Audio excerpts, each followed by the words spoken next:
Good morning, dear students. First of all, we hope you all are fine and best with your family. And today's standard 10th, we are going to start a new poem. Very beautiful, very interesting. Animals. Poem name is Animals, written by Walt Whitman. WW Walt Whitman, easy learn हो जाए poet name. Animals आप जानते हैं, जानवर। और कवि बहुत बड़ा मैसेज देना चाहता है कि 30-40 सालों में हमने क्या खोया और क्या पाया जो आज हमारे सामने है। आप और हम जानते हैं कि प्राचीन काल में हम लगभग भारत के लोग तो प्रकृति और पशुओं के साथ ही रहते थे। वातावरण में शुद्धता थी, जीवन शांत में था। लेकिन आज बदलाव आया है। तो कवि क्या कहता है इस पोएम के द्वारा? Let us start the first stanza. I think here is I, symbol of the poet Walt Whitman. I think I could turn वैसे मुड़ना होता है, कई बार कहते हैं टर्न ले लो, लेकिन टर्न का मतलब मुड़ जाऊं मैं। कहाँ से मुड़ जाऊं? And live with animals they are so placid, placid होता है शांत, एंड सेल्फ कंटेंट, आत्मविश्वासी। वर्ड मीनिंग आपने लिखने हैं, विदाउट वर्ड मीनिंग सेंस नहीं बनेगी, ट्रांसलेट नहीं कर पाओगे। कवि कहता कि मेरे विचार से मैं इस मनुष्य के संग जो रह रहा हूँ, यानी इस भौतिक संसार में जो मैं रह रहा हूँ, आज ऐसा मन कर रहा है कि मैं पशुओं के साथ रहना शुरू कर दूं। यानी कि जहाँ पर बहुत अधिक जानवर हैं उनके साथ रहना शुरू कर दूं, क्योंकि वे बहुत ही शांत और आत्मविश्वासी है। कौन? पशु। I stand, again I represent the poet. I stand, मैं कई बार खड़ा हो जाता हूँ, एंड लुक्स, लुक देखना, जब ही करेंगे तो लुक्स हो जाएगा, और देखता हूँ, at them long and long. कहता कई बार मैं पशुओं के साथ 5, 6, 7, 8 घंटे बिताता हूँ तो बड़ा आनंद आता है। कोई वहाँ लड़ाई झगड़ा करने वाला नहीं है, कोई वहाँ चुगली करने वाला नहीं है, कोई वहाँ परेशानी में नहीं है, कोई वहाँ आपाधापी नहीं है। तो इस प्रकार का वातावरण मैं पशुओं में पाता हूँ। उसका वो एग्जाम्पल भी देता, प्रूव भी करता नीचे। They for the animals, plurals, ऊपर वर्ड एनिमल्स हैं, he and she, plural is they for animals. They do not sweat, sweat होता है परेशान होना, पसीना बहाना। वे कभी पसीना नहीं बहाते, एंड वाइन, चिल्लाना। मनुष्य, कवि कहता है कि थोड़ा सा दुख और तकलीफ में ये मानव चिल्लाने लग जाता है, लेकिन पशु ना तो पसीना बहाते हैं ना चिल्लाते हैं। अबाउट दियर कंडीशंस, कंडीशंस होती है दशा, अवस्था, वो किसी भी अवस्था के अंदर ना चिल्लाते हैं और ना ही पसीना बहाते हैं।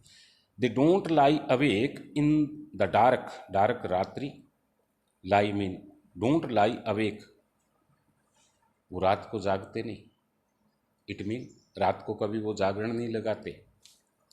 And we for their sins, sins होते हैं पाप, और पापों को लेकर रोते नहीं है।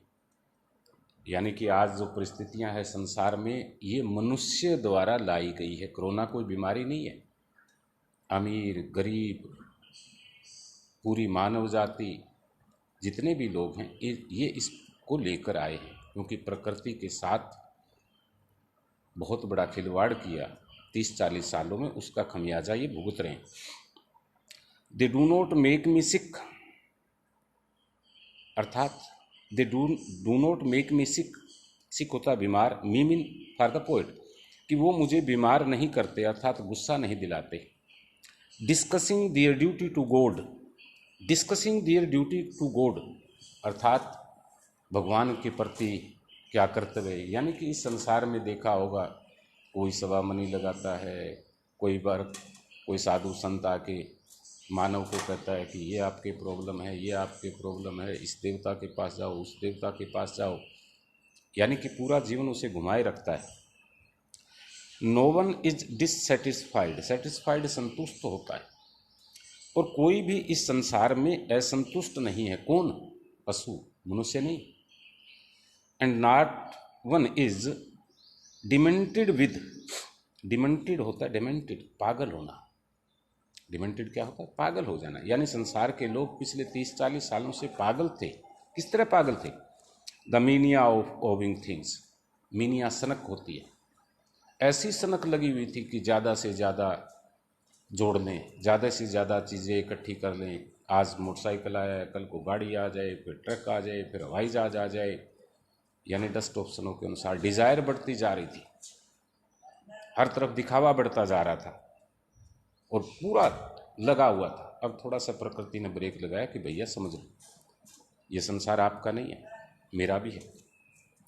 Not one needs to another, कहता है पशु एक दूसरे के आगे झुकते नहीं हैं, अर्थात कोई बड़ा नहीं है, कोई छोटा नहीं है। पशुओं में कोई सरपंच नहीं है, कोई तहसीलदार नहीं है, कोई डीसी नहीं है, कोई एसपी नहीं है। nor to his kind that lived thousands of year ago, nor to his kind, और पशुओं में भी कोई आदर्श नहीं है जो हजारों वर्ष पूर्व उनके पूर्वज रहे हों।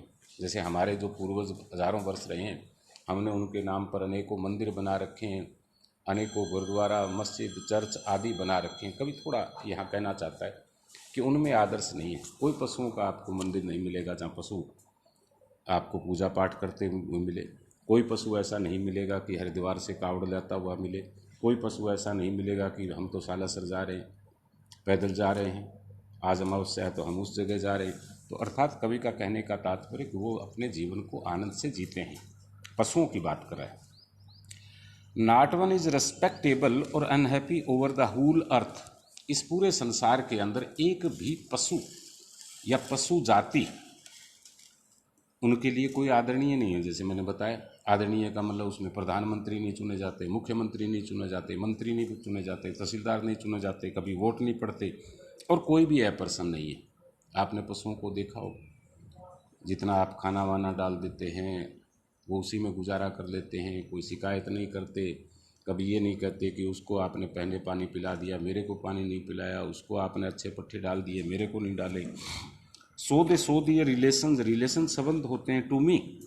कभी कहता है इस प्रकार के जो व्यवहार हैं, इस प्रकार के जो मैनर्स हैं, आत्मविश्वासी हैं, वो शांत हैं, कोई वो पाप नहीं करते। कभी भी किसी पशु को चोरी करते हुए देखा है?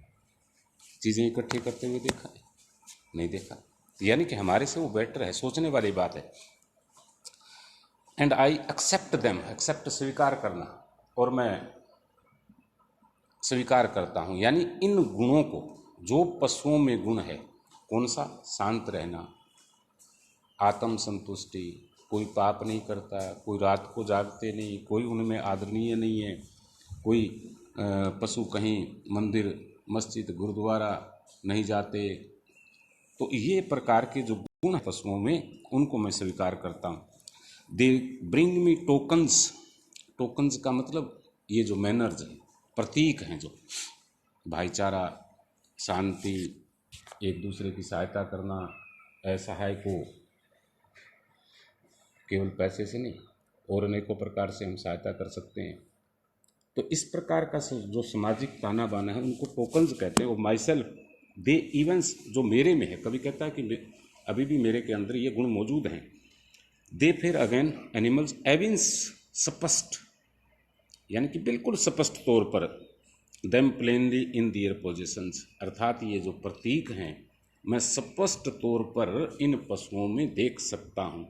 उनसे भाईचारे का, ईमानदारी का, ज़्यादा चीज़ें इकट्ठे करने की सनक से पागल ना होने का, ये अनेकों गुण है उनमें। एक दूसरे से प्यार करना, एक दूसरे की सहायता करना, तो ये स्पष्ट रूप से पशुओं के अंदर मैं ये गुण देख सकता हूँ। आई वांडर, कभी कहता है मुझे आश्चर्य है, where they get the those tokens, भाईचारा, ईमानदारी, एक दूसरे की सहायता करना, झूठ न बोलना, ये जो टोकन्स है, मुझे आश्चर्य है कि इन पशुओं को कैसे मिले, जबकि मानव के पास होना चाहिए। Did I pass that way huge times ago, huge बहुत पहले, टाइम समय, एगो मीन पहले। कभी आई अपने पे लेता है कि शायद बहुत समय पहले मैं किसी रास्ते से गुजर रहा था। एंड नेगलेंसी ड्रॉप देम, और ये जो गुण थे भाईचारे का, ईमानदारी का, सच्चाई का, गरीबों की सहायता करना का, बड़ों और बुजुर्गों का कहने मानने का, सेवा करने का, ये जो अनेक गुण थे जो मानव के पास आज से 40 साल पहले हुआ करते थे, वो सारे कहीं मेरे से गिर गए, अर्थात हमने गिरा दिया। और ये सभी गुण पहले भी पशुओं में मौजूद थे और आज भी पशुओं में मौजूद है। तो कवि का कहने का तात्पर्य कि समाज के अंदर हमसे जो मैं पर आया, मानव अपने आप को भगवान से ऊपर मानने लगा, तब ये त्रासदी आई है। हमारे से बहुत से गुण अच्छे, यदि हम निकट से देखें तो पशुओं में हमारे से अच्छे गुण हैं। तो आज हमने फिर एक बार फिर सोचना होगा कि ये जो हमारे टोकन्स हैं, प्रतीक हैं जो संस्कृति के, वो हमें अपनाने होंगे। दिखावे के जीवन से थोड़ा बाहर निकलना होगा, तब जाके इस संसार को हम आनंद से रह सकते हैं। Thank you all of you.